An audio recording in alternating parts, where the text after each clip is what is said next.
Today's tutorial is going to show you how to use Streamer for captions in Zoom meetings. We're going to begin at streamer.center. In order to create an account, we need to click on Login. Once you hit Login, you're going to be prompted for an account and password, but we don't have one yet, so we're going to go ahead and create one. When you go to create it, you can choose any username you want, enter your email, the country, what language, and the preferred voice. Both the language and preferred voice are for their translation services, but we're focusing on the closed caption today. When you click register, you're brought to the terms of use. Go ahead and accept them. And then you're brought into what is called the lobby. In the lobby, as you can see, it gives you options for these rooms. The demo room, you can go into streamer.solutions to create your own demo room, and that's what we're going to do. And here we are at streamer.solutions, and we're prompted to start our free 30-day trial. Now, we could have started our tutorial here, but I really wanted to start you at streamer.center, and you'll see down the road why. So you're going to go ahead and enter your first name, your last name, your email address. Use the same one you used before. You're going to choose a name for your Streamer account, and you're going to choose a name for your Streamer room. And then you're asked what you will be typically using Streamer for. I always click in school, and then you click subscribe.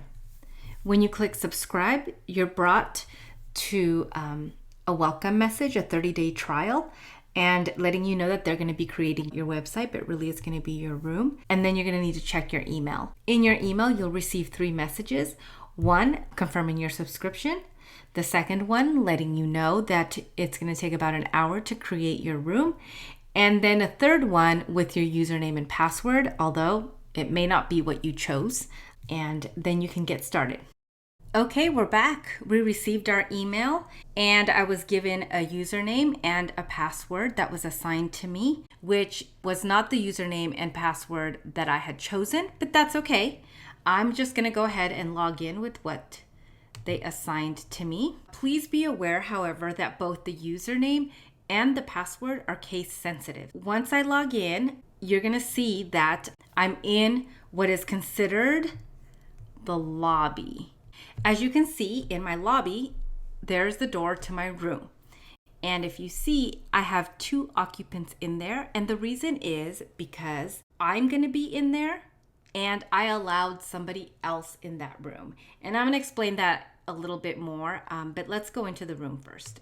When you first go in, you're going to have a lot of notifications here. I don't have them because I went into my room before I started this tutorial, and I just got rid of all of those notifications. But what's important in here is going to be this microphone.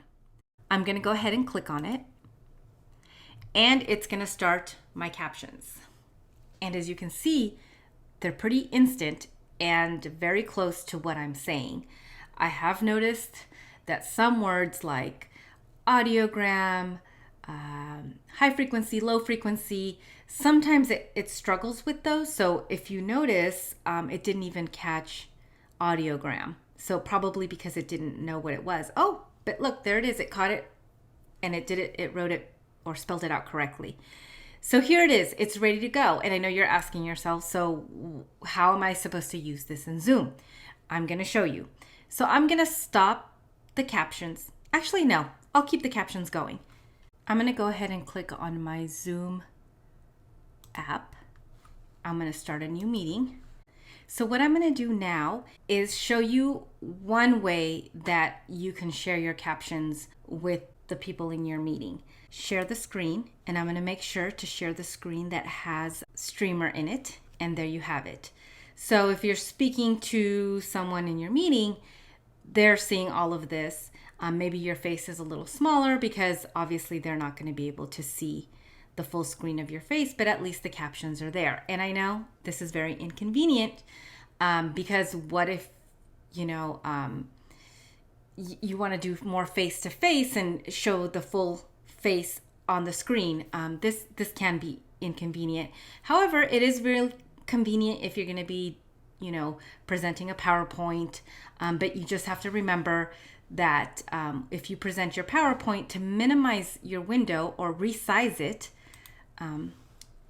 this way so that your PowerPoint is showing in the background and this is at the bottom, or the captions are at the bottom so that, your guests can read what you're saying. That was one way to use Streamer when sharing your screen during Zoom meetings. The next tutorial will show you a different way and possibly an easier way to use Streamer in your Zoom meetings.